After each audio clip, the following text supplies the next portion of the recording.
ยังอย่าดูกากาสันเลยลูกหบช่วยวันละฝงห้อยห้อยด้านจุงด้านห้อยช่วงจุงช่วงไม้ดักหมาจุงดักหมาไม้เพ่นหมาจุงเพ่นหมาซ้ำจุงซ้ำจุง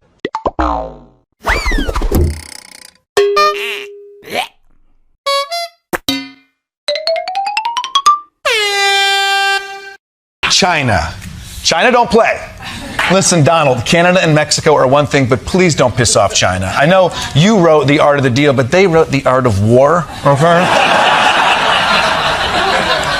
And I think a trade war with China might lead to, at best, a devastating economic depression, or at worst, nuclear destruction of most of American cities.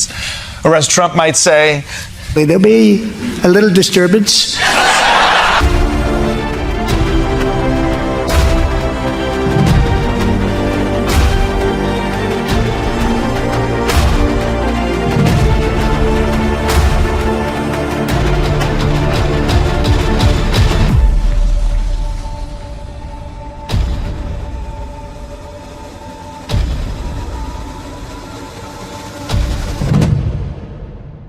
Edukondalavada Venkataramana Govinda Govinda.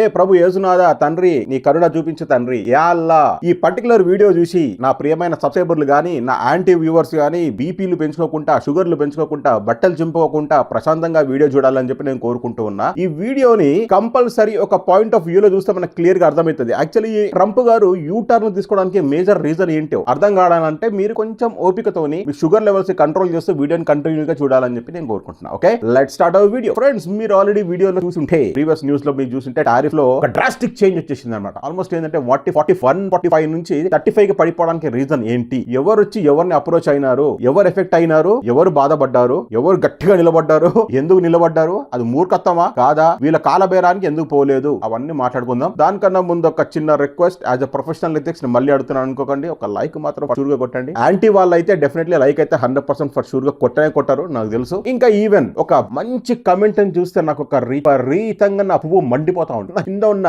Bulb వెలుగుతుంది అనమాట. ఒక comment అదేదంటే, especially మీరు టీవీలో గానీ news ఛానల్లో గానీ చూసి ఇంత కడుపు మంట మీకు ఉంటుందో చైనా అంటే, నాకు దానికి డబల్ ఉంటుంది అబ్బా. మీకు ఎందుకు అర్థం కాదు తెలుసా? ఎందుకంటే ఎస్పెషల్లీ మీరు మా అంటే టీవీలో చూస్తుంటారు, యూట్యూబ్ లో చూస్తుంటారు, చైనా డెవలప్మెంట్ చూసి మనకి కానీ బార్డర్ మీద జరిగే యుద్ధాల గురించి కానీ మనం కొంచెం గ్రడ్జ్ పెట్టుకుంటాము, చైనా మీద కోపం పెట్టుకుంటాం. మీకన్నా 100% నాకు ఎక్కువ ఉంటుంది అనమాట. ఎందుకంటే నేను నా కళ్ళతోని వీళ్ళ గ్రోత్, ప్రాస్పారిటీ అంటే వీళ్ళ గ్రోత్ ఆఫ్ డెవలప్మెంట్ చూస్తుంటే నాకు మండిపోతూ ఉంటుంది, వీళ్ళ చూస్తుంటే ఇంకా మండిపోతా ఉంటుంది. అది మీరు కొంచెమన్నా అర్థం చేసుకోవాలి భయ్యా. నేను ఒక ఇండియన్ ని, నేను ఒక దేశభక్తుడిని, అది మీరు కొంచెమన్నా అర్థం చేసుకోండి. ఇంకా కమ్యూనిస్ట్ భావజాలు నాకు ఉంటాయా అంటే ఎస్ ఆఫ్ కోర్స్, ఎందుకంటే మా బ్లడ్ స్ట్రీమ్స్ అక్కడ నుంచి వచ్చినాయి కాబట్టి. యాక్చువల్లీ మా ఫాదర్ సిపిఐ పార్టీకి సంబంధించిన కమ్యూనిస్ట్ కాబట్టి నేను కూడా కమ్యూనిస్ట్. అని అన్ఫార్చునేట్లీ కమ్యూనిస్ట్ మన ఇండియాలో ప్రాస్పర్ కాలేకపోయింది, ఎందుకంటే కమర్షియలిజం వల్ల. ఓకే, వీడియోలోకి వెళ్తే ఏమైపోతుందంటే, first of all U turn China తీసుకుందా, ట్రంప్ తీసుకున్నారు. ట్రంప్ గారు యూటర్న్ ఎందుకు తీసుకోవాల్సి వచ్చిందంటే, ఫస్ట్ ఆఫ్ ఆల్ వీళ్ళ ట్రేడ్ మాత్రం ఫుల్ బిభత్సంగా ఇంపాక్ట్ అయింది. ఆల్మోస్ట్ 2 నెలల నుంచి ఏ రేంజ్ లో ఇంపాక్ట్ అయిందంటే you can not even imagine అనమాట. చైనా వాళ్ళు ఎందుకు ఇంత గట్టిగా స్టాండ్ తీసుకొని ఉన్నారు అంటే, ఫస్ట్ ఆఫ్ ఆల్ ఏంటంటే వీళ్ళ government policies first of all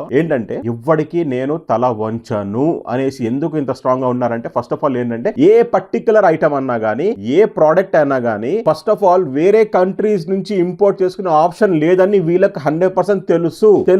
ఎందుకు జనరల్ గా ఏంటంటే, మనము కొన్ని ఐటమ్స్ చూస్తూ ఉంటాం. ఇప్పుడు almost perishable item means eatable items అట్లాంటివి అనుకుంటే మనం సర్వైవ్ అయిపోగలుగుతాం, అంటే వేరే కంట్రీస్ నుంచి ఇంపోర్ట్ చేస్తాం. కానీ manufacturing items, product fancy items, designer items, government కి ప్రతి దాంట్లో ఎక్కువ మేజర్ ట్యాక్స్ కాంట్రిబ్యూషన్ వచ్చేసి ఈ పర్టికులర్ ఐటమ్స్ నుంచే వస్తుంది అన్నమాట. మీన్స్ యాక్చువల్లీ మనం తినే ఫుడ్ ఐటమ్స్ ఉంటాయి కదా, ఆ ఐటమ్స్ నుంచి చాలా తక్కువ ఉంటుంది పర్సెంటేజ్, కానీ ఫ్యాన్సీ గూడ్స్ నుంచి ఎక్కువ మట్టుకు పర్సెంటేజ్ జనరేషన్ అంటే ఇంపోర్ట్ డ్యూటీ అనేది జనరేట్ అయితే ఉంటుంది. సో యూఎస్ దాని వల్ల ఎఫెక్ట్ అయింది. వీళ్ళు కూడా ఎఫెక్ట్ అయినారంటే ఎస్ ఆఫ్ కోర్స్ వీళ్ళు కూడా ఎఫెక్ట్ అయినారు. వీళ్ళు ఏ రేంజ్ లో ఎఫెక్ట్ అయినారంటే, ఆల్మోస్ట్ వీళ్ళ ఫ్యాక్టరీలు సగం క్లోజ్ అవ్వడం మొదలైన, బిజినెస్ ఎక్స్పోర్ట్స్ లేక, ఏమి చెయ్యలేక. అంటే యాక్చువల్లీ నేను చాలా వీడియోలో మీకు క్లియర్ గా చెప్పిన ఏంటంటే, యూఎస్ మ్యానుఫ్యాక్చర్ అంటే యూఎస్ కి పంపించే ఐటమ్ కాస్ట్ ఒక వర్త్ ఉంటుంది, మీన్స్ దాని క్వాలిటీ చాలా డిఫరెంట్ ఉంటుంది. ప్లస్ ఈవెన్ మన వేరే డిఫరెంట్ కంట్రీస్ కి పంపించే క్వాలిటీ ఆఫ్ ప్రోడక్ట్ డిఫరెంట్ ఉంటుంది. వీళ్ళు ఏంటంటే యూఎస్ మార్కెట్ ని ఒక హాట్ కేక్ చంక్ లాగా చూస్తానని నేను చాలా వీడియోస్ చెప్పిన, సేమ్ టు సేమ్ అదే ఇంప్లిమెంట్ అవుతుంది అన్నమాట. వీళ్ళు ఏమనుకుంటారంటే, ఆల్మోస్ట్ ఇప్పుడు ఒక 1 రూపీ మీన్స్ 100 రూపీస్ లో వీళ్ళు ఎక్స్పెక్టేషన్ ప్రాఫిట్ వచ్చేసి 10% అనుకోండి, అంటే 10 రూపీస్ ప్రాఫిట్ వస్తుందని చెప్పి ఎక్స్పెక్ట్ చేస్తారు. దాంట్లో మాక్సిమం ఏంటంటే 5% యూఎస్ నుంచి వస్తుంది, రిమైనింగ్ 5% వచ్చి మిగతా ప్రపంచంలో ఎక్స్పోర్ట్ చేసే గూడ్స్ నుంచి వీళ్ళకి వస్తుంది అనమాట. వీళ్ళ గవర్నమెంట్ వాళ్ళు వీళ్ళు ఎలా కన్విన్స్ చేసినట్టు. ఫస్ట్ ఆఫ్ ఆల్ ఏంటంటే ఇక్కడ అంత పెద్ద ఇష్యూ జరిగినాక కూడా ఎక్కడైనా ప్రొటెస్ట్ జరిగినాయా, ఎవరైనా హెజిటేట్ చేశారా? మీన్స్ జనాలు రోడ్ల మీదకి ప్లకార్డులు పట్టుకొని వచ్చేసి నువ్వు పోయి యూఎస్ తో మాట్లాడు, టారిఫ్ గురించి మా బిజినెస్ ఎఫెక్ట్ అవుతున్నాయి, అట్లాంటివన్నీ జరిగినాయంటే జరగలేదు, జరగవు. ఎందుకంటే ఇక్కడ బయటికి వస్తే కాలు లోపలికి పోతారు ఇంకా పర్మనెంట్ గా. ఆ భయము అనేది వాళ్ళ మైండ్లలో కూర్చుంది అనమాట. ఎప్పటి నుంచి తెలుసా? టైమ్ స్క్వేర్ జరిగిన ఇన్సిడెంట్ నుంచి, స్టూడెంట్స్ ని ట్యాంకులతో తొక్కిన ఇన్సిడెంట్ నుంచి అప్పటి నుంచి భయం అనేది ఇలా వెన్నుల్లో ఆల్మోస్ట్ డిఎన్ఏలోకి ఎక్కేసింది అనమాట. కాబట్టి ఎవరు ప్రొటెస్ట్ చేయలేదు. సో చాలా ఎఫెక్ట్ అయింది. ఎట్లా అంటే ఫస్ట్ ఆఫ్ ఆల్ మేము జనరల్ గా మేము డీల్ చేసే ఎక్స్పోర్ట్స్ లో వాళ్ళు కాబట్టి మా ఇంపాక్ట్ మాత్రం నేను చెప్తాను మీకు. అమెజాన్ పెద్ద యూనిట్స్, వాల్మార్ట్ కంపెనీస్ అన్ని ఆల్మోస్ట్ తలలు కొట్టుకుంటాయి. వాళ్ళు హ్యూజ్ ఇన్వెస్ట్మెంట్ చేసి పెద్ద పెద్ద ఆర్గనైజేషన్ సెటప్ చేసినారు. వాళ్ళకి గూడ్స్ కావాలంటే వాళ్ళు వేరే కంట్రీస్ నుంచి ఇంపోర్ట్ చేసుకోలేరు. వియత్నాం, కంబోడియా స్టాండ్ బై అని చెప్పేసి అనుకుంటాం. కానీ మీరు ఒక్క విషయం క్లియర్ గా గుర్తుపెట్టుకోవాల్సింది ఏంటంటే వియత్నాం, కంబోడియాలో కూడా మ్యాక్స్ టు మ్యాక్స్ వీళ్ళ గవర్నమెంట్ వాళ్ళు ఏ లెవెల్లో ప్లాన్ చేశారంటే ఇన్ కేసు ఇట్లాంటి సిచ్యువేషన్ మనకి ఫ్యూచర్ లో ఎప్పుడైనా వస్తే మనము కాకుండా నెక్స్ట్ ఆప్షన్ ఏమైనా ఉండాలంటే వియత్నాం, కంబోడియా ఉండాలని చెప్పేసి కోరుకొని వీళ్ళు ఏం చేశారంటే వీళ్ళు చాలా మటుకు ప్రైవేట్ ఆర్గనైజేషన్ కి బాగా పర్సనల్ గా ఫండింగ్ చేసి ఆ కంపెనీస్ అంటే చైనీస్ బేస్డ్ కంపెనీసే బ్రాంచ్ ఆఫీసెస్ గానీ బ్రాంచ్ మ్యానుఫాక్చరింగ్ యూనిట్స్ కానీ వీళ్ళు వియత్నాం, కంబోడియాలో సెటప్ చేయడం మొదలు పెట్టినారు. పెట్టిన తర్వాత ఇప్పుడు next actually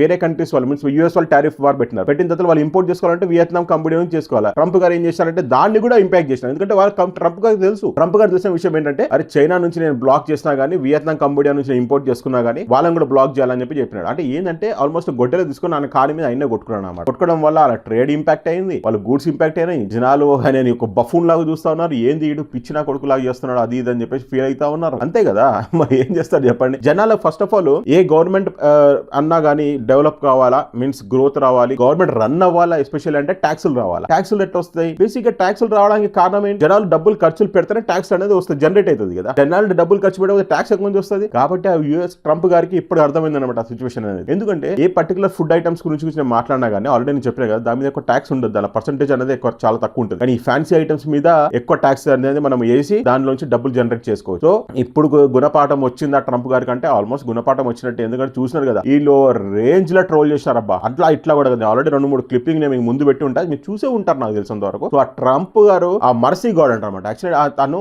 China God's list లో అతను ఆయన ఏమైతాడంటే పెద్ద దేవుడి దగ్గరికి వెళ్ళేసి రిక్వెస్టింగ్ చేస్తుంటాడు. మీన్స్ ఆయన చేసిన తప్పుకి నేను స్పేర్ చేయండి అని చెప్పేసి రిక్వెస్ట్ చేసి ఒక గాడ్ అనమాట. ఆయన కూడా వీళ్ళు పూజిస్తారు. సో ఆయన ఫోటో పెట్టి ఆయనని మార్ఫింగ్ చేసి ట్రంప్ వచ్చి రిక్వెస్ట్ చేస్తున్నట్టు చేశారన్నమాట. అది ఫైనల్ గా ఏమైందంటే యాక్చువల్లీ యూఎస్ వాళ్ళే వచ్చి వీళ్ళని అప్రోచ్ అయినారు. అది మాత్రం మీరు న్యూస్ ఛానల్ ఆల్రెడీ చూసే ఉంటారు. ట్రేడ్ టాక్స్ అయినాయి, దాని తర్వాత మ్యూచువల్ అండర్స్టాండింగ్ వచ్చారు. 90 days పాస్ చేస్తున్నాము అది అని చెప్పేసి అంటున్నారు. కానీ అది నాకు తెలిసినంత 90 days కాదు. ఎందుకంటే ఇప్పుడు కమింగ్ అప్ సీజన్ మొత్తం ఏంటంటే ఫెస్టివల్ సీజన్ వస్తుంది అనమాట. వీళ్ళు ఇప్పటి నుంచే క్రిస్మస్కి దీనికి ప్రిపేర్ అయి ఉంటారు కాబట్టి ఫెస్టివల్ సీజన్ అనేది ఇప్పుడు మళ్ళీ ఫ్రైడేస్ అయింది. ఇప్పుడు ఉన్న కంపెనీస్ ఎంత యాక్చువల్లీ నేను ఇంతకుముందు వీడియోస్లో చెప్పాను కదా ఆల్రెడీ ట్రేడ్ వార్ జరిగినప్పుడు యూఎస్కి సంబంధించిన ప్రోడక్ట్స్ మనకి తక్కువ రేట్లో ఇచ్చి ఆఫర్ చేస్తాడు. ఎందుకంటే వాళ్ళ రా మెటీరియల్ రెవెన్యూ అన్న రిటర్న్ తీసుకుందాం అని చెప్పేసి. కానీ ఇప్పుడు కంపెనీ వాళ్ళ డిమాండ్ ఏ రేంజ్లో పెరిగిపోయిందంటే వాళ్ళు మొత్తం ఆపేసినారు. ₹10 వచ్చే ప్రోడక్ట్ని వీళ్ళు ప్రైస్ ఇంక్రీజ్ చేసి అంటే యాక్చువల్లీ ప్రీవియస్ లాస్ మొత్తం కవర్ చేసుకోవడానికి ₹10ని ₹12 చేసి యూఎస్కి అమ్మడం మళ్ళీ మొదలు పెట్టినారు అన్నమాట.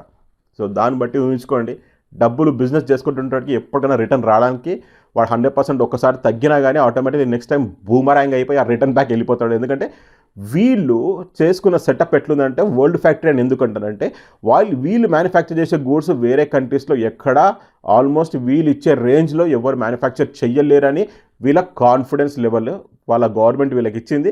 వీళ్ళు కూడా అలానే ఫీల్ అవుతారు కాబట్టి వీళ్ళకి ఇంత యాటిట్యూడ్ ఉంటుంది అనమాట. సో హోప్ఫుల్లీ మీకైతే అర్థమైంది అనుకుంటా కదా నేను చెప్పింది.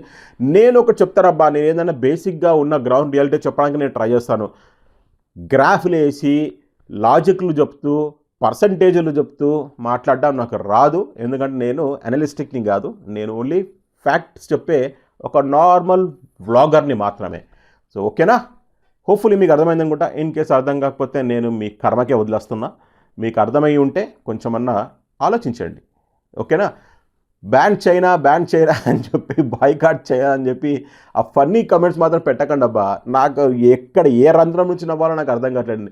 ఆ బాయ్కాట్ చైనా అని చెప్పేసి అని యూఎస్ వాళ్ళు 1,00,000 టీషర్ట్ ప్రింట్ ఇచ్చినారు. ప్రింట్ టీషర్ట్లు ఆర్డర్ ఇచ్చింది కూడా ఇచ్చారా కంపెనీ వాళ్ళకి. అదొక పెద్ద జోక్ అది. ఓకేనా, మనము మన సెల్ఫ్ క్యాపబిలిటీ మనం బిల్డప్ చేసుకోవాలా, మేడ్ ఇన్ ఇండియా అని చెప్పి కాన్సెప్ట్ మనం బిల్డప్ చేసుకోవాలా, మన సొంత మొబైల్స్ మనం బిల్డప్ చేసుకోవాలా, మన సొంత సంబంధించిన ఫ్యాన్సీ గూడ్స్ అట్లాంటివన్నీ మనం మ్యానుఫ్యాక్చరింగ్ మన యూనిట్స్ మన దగ్గర స్టార్ట్ చేసుకోవాలా, మన యూత్ని ఎంకరేజ్ చేయాలా, కొత్త కంపెనీస్ పెట్టడానికి, మ్యానుఫ్యాక్చరింగ్ యూనిట్స్ పెట్టడానికి మన గవర్నమెంట్ వాళ్ళు లోన్లు ఇచ్చి కానీ మీన్స్ లోకల్ ఎస్టాబ్లిష్మెంట్ అన్ని డెవలప్మెంట్ చేసి ఎక్స్పోర్ట్స్ చేసుకోవడానికి ఏదే ఛాన్స్ ఇవ్వాలా, ఫ్రీ ట్రేడ్ జోన్స్ ఇవ్వాలా. ఇచ్చినప్పుడు ఆటోమేటిక్లీ ఏ కంట్రీ అయినా డెవలప్ అవడానికి 100% ఛాన్సెస్ ఉంటాయి. వేరే కంట్రీ మీద పడి మనము డిపెండ్ అవ్వాల్సిన అవసరం ఉండదని చెప్పేసి నేను ఎప్పుడు అనుకుంటూ ఉంటా. నేను తిట్టుకుంటూ ఉంటారు, నాకు తెలుసు ఆ మాట. కానీ ఆ ఫన్నీ కామెంట్ మాత్రం పెట్టకండి అబ్బా, అది రియల్లీ ఫన్నీ అనిపిస్తుంది, నాకే ఫన్నీ అనిపిస్తుంది. ఎందుకంటే మనము ఆ క్యాపబిలిటీకి సంబంధించిన మొబైల్స్ మనం మ్యానుఫ్యాక్చర్ చేయలేకపోతున్నాం ఇండియన్ ప్రోడక్ట్స్లో, ఇండియాలో. అది మనం ఫ్యాక్ట్స్ ఒప్పుకోవాలబ్బా. ఏదన్నా గ్రౌండ్ రియాలిటీ ఒప్పుకుంటేనే మనము సర్వైవ్ అవ్వడానికి ఛాన్స్ ఉంటుంది. మన దగ్గర ఉన్న యంగ్స్టర్స్ అంతా బ్రెయిన్ డ్రైన్ అయిపోతానికి కారణం కూడా ఏంటంటే మన గవర్నమెంట్ సపోర్ట్ చేయట్లేదు. అది 100% ఫ్యాక్ట్, అది ఒప్పుకోవాలా. కానీ మన వాళ్ళు ఒప్పుకోరు. I don't know what could be the ego behind it. Ego అనేది ఉంటుంది కదా, ఒప్పుకోకపోతే మనం ఏం చేస్తాం, మన కర్మ. ఓకే అండి, ఈ వీడియోలో ఇంతమటికే మీకు కనుక మన వీడియోలు కనుక నచ్చుతున్నట్టయితే నేను చెప్పే కొంచెం ఎక్స్ప్లెనేషన్ కొంచెమైనా మీకు స్ట్రైక్ అవుతున్నట్టు అనిపిస్తే, నేనేదో ఈ చైనాని ఎత్తిపడేస్తానని చెప్పి మీ ఫీలింగ్ ఉండకపోతే డెఫినెట్లీ మీరు లైక్ చేస్తారు.